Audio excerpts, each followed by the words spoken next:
হামাগুড়ি দিয়ে যাচ্ছে দেখুন, গিয়ে এবার আস্তে আস্তে ওইগুলো খুলবেন। ওই দেখুন খুলছে। এবার দেখছি কেউ দেখছে কি না ওর দিকে। এবার ওখান থেকে আস্তে আস্তে সব ফেলে দেবে। ওই দেখুন ফেলে দিচ্ছে সব। এরকম সারাদিন বদমাইশি করতেই থাকে। আবার দেখছে দেখুন যে ওর দিকে কেউ দেখছে কি না, কিন্তু কে কার কথা শোনে, ও তো কাউকে ভয় পায় না।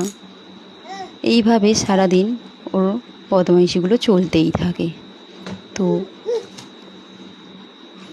কার ঘরে বাচ্চারা এমন বদমাইশি করতে থাকে আমাকে কিন্তু কমেন্ট করে জানাবেন।